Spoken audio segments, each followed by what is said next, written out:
Assalamualaikum warahmatullahi wabarakatuh. Kami dari kelompok 5 akan mempresentasikan hasil rangkuman dari kedua buku yang telah kami siapkan. Materi pertama akan dibacakan oleh rekan saya yaitu Fadil. Baik, terima kasih Anissa. Buku pertama yaitu Computer Forensic Investigation Network Intrusion and Cybercrime. Chapter 1, Forensik Jaringan dan Investigasi Log. Tujuan utama, memberikan pemahaman tentang pentingnya forensik jaringan dan peran log dalam mengungkap aktivitas mencurigakan atau serangan cyber dalam suatu sistem jaringan. Pokok-pokok materi. 1. Definisi forensik jaringan. Forensik jaringan adalah cabang dari forensik digital yang berfokus pada pemantauan dan analisis lalu lintas jaringan atau network traffic untuk mendeteksi, menyelidiki, dan mengungkap aktivitas ilegal atau tidak sah dalam jaringan komputer. Yang kedua ada sumber bukti digital di jaringan. A. Log server mencatat semua aktivitas pada server, akses permintaan, kegagalan login. Yang B. Log firewall dan IDS atau IPS menyediakan informasi tentang serangan pemindaian port, upaya penyusupan, dan kebijaksanaan keamanan yang dilanggar. C. Log router and switch memberikan jejak lalu lintas antar perangkat jaringan.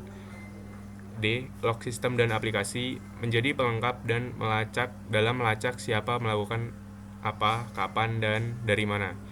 Yang ketiga ada pentingnya analisis log. A. Dapat membantu melacak waktu dan asal serangan. B. Mengidentifikasi pola-pola serangan seperti brute force atau DDoS. C. Menyediakan konteks tentang bagaimana sistem dikompromi. Yang keempat ada etika dan legalitas. A. Pentingnya menjaga integritas log sebagai barang bukti. B. Rantai bukti atau chain of custody harus dijaga agar log dapat digunakan dalam proses hukum. Yang C. Log harus diamankan segera setelah insiden terdeteksi untuk mencegah manipulasi. Yang kelima ada tools dan teknik. A. Sniffer tools atau paket capture, misalnya TCP dump. B. Log parser untuk mengekstrak dan menampilkan informasi penting dari file log secara otomatis. C. SIEM atau Security Information and Event Management menggabungkan berbagai log dan memberikan analisis waktu nyata. Baik, selanjutnya akan dibacakan oleh rekan saya. Terima kasih Fadil. Selanjutnya yaitu masuk ke chapter kedua, yaitu investigasi lalu lintas jaringan. Tujuan utama dari chapter ini yaitu untuk memahami bagaimana lalu lintas jaringan atau network traffic dapat dianalisis untuk mendeteksi adanya aktivitas mencurigakan, ancaman, atau pelanggaran keamanan. Pokok-pokok materinya yaitu yang pertama, ada konsep lalu lintas jaringan. Lalu lintas jaringan adalah data yang bergerak melalui media jaringan, baik dari pengguna ke server maupun antar perangkat dalam konteks forensik. Lalu lintas ini diamati untuk menemukan pola aktivitas yang tidak biasa. Yang kedua yaitu pengumpulan bukti lalu lintas jaringan. Yang A ada live capture, yaitu melalui tools seperti wireless, wireshack, atau TCP dump untuk menangkap paket secara langsung dari jaringan. Yang B ada PCIP file atau paket capture digunakan untuk merekam dan menganalisis lalu lintas jaringan secara offline. Lalu yang ketiga ada NetFlow atau S-Flow digunakan untuk perangkat jaringan untuk merekam statistik lalu lintas. Lalu yang ketiga ada analisis lalu lintas. Yang A yaitu menganalisis header paket atau IP, TCP atau UDP untuk mengidentifikasi sumber dan tujuan koneksi. Yang B yaitu mengamati payload atau isi paket jika tidak terinskripsi untuk mengidentifikasi malware atau eksploitasi. Yang C yaitu mencari indikator komponen IOC seperti komunikasi dengan server command and control, situ, file mencurigakan atau teknik eksfiltrasi data. Lalu yang keempat ada rekonstruksi aktivitas, yaitu menggabungkan paket untuk merekonstruksi sesi komunikasi. Yang B yaitu menentukan kronologi serangan atau timeline dan jalur penyusupan. Yang C yaitu menemukan file atau data yang telah dikirim atau diambil dari sistem korban. Yang kelima ada teknik dan tools. Yang pertama yaitu ada Wireshark untuk menganalisis visual dan mendalam dari lalu lintas jaringan. Yang B yaitu Bro atau ZIG, sebuah framework analisis keamanan jaringan. Yang ketiga ada Nmap untuk memindai port dan identifikasi layanan terbuka. Yang keenam ada serangan umum yang dianalisis lewat lalu lintas jaringan. Yang pertama ada DDoS atau Distribute Denial of Service. Yang B ada port scanning dan enumeration. Yang ke C ada eksfiltrasi data, dan yang ke D ada serangan berbasis malware atau worm. Materi selanjutnya akan dibacakan oleh rekan saya. Baik, untuk materi yang selanjutnya tentang buku yang kedua yang berjudul Hacking Expose Computer Forensic. Nama yaitu proses forensik atau the forensic process.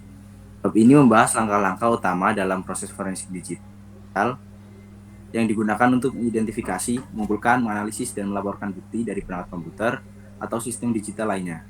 Setiap langkah harus dilakukan dengan cermat agar bukti tetap sah secara hukum. Yang pertama dengan cara mengidentifikasi. Langkah pertama adalah mengidentifikasi insiden yang terjadi dalam data apa saja yang relevan. Nah, ini mencakup yang pertama, menentukan perangkat atau sistem yang diperiksa. Yang B, mengidentifikasi jenis bukti digital yang harus dikumpulkan. C, menentukan prioritas dalam pemeriksaan. Langkah yang kedua, melakukan akuisisi atau pengumpulan bukti. Tahapan ini mencakup pengambilan data dari perangkat yang terlihat tanpa mengubah data aslinya. Hal-hal yang dilakukan adalah, yang pertama, menyalin seluruh isi perangkat secara menyeluruh atau bit per bit.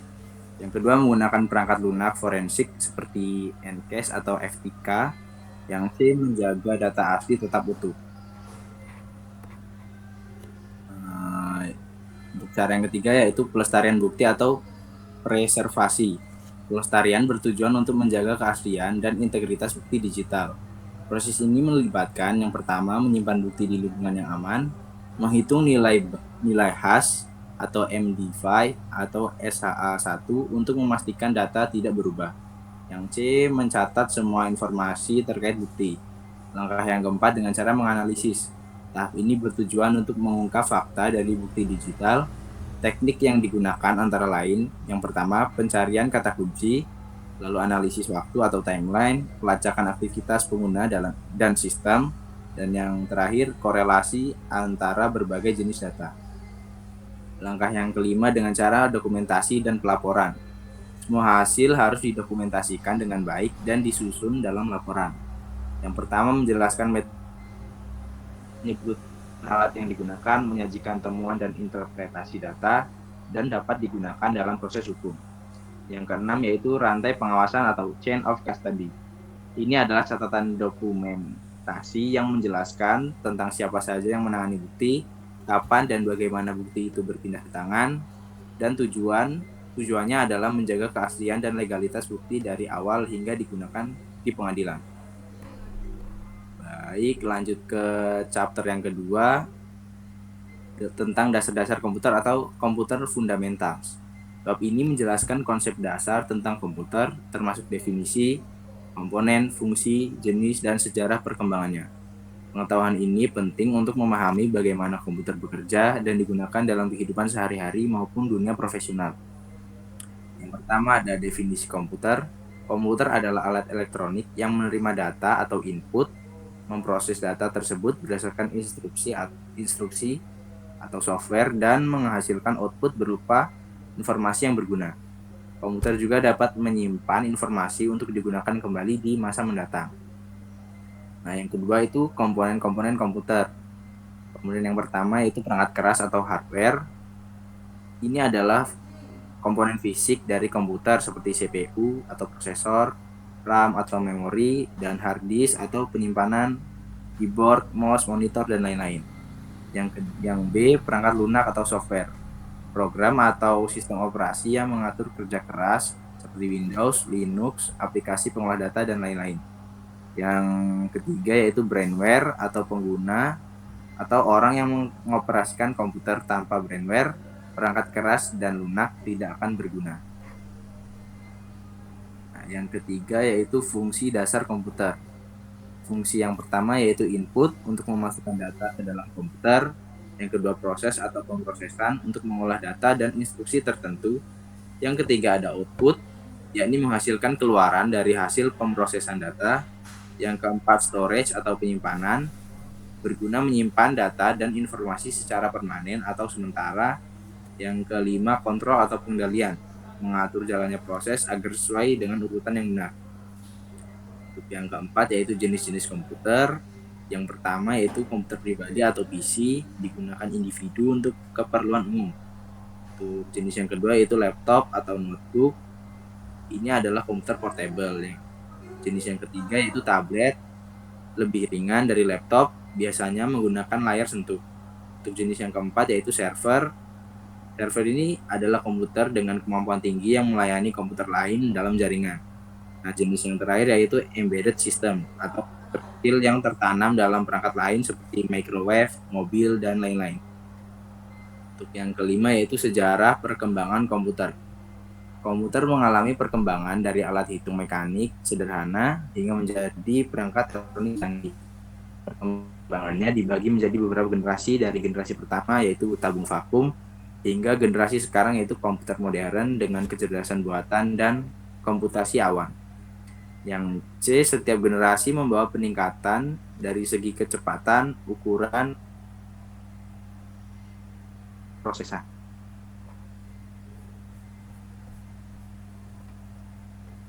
Baik, saya kembalikan ke Anissa.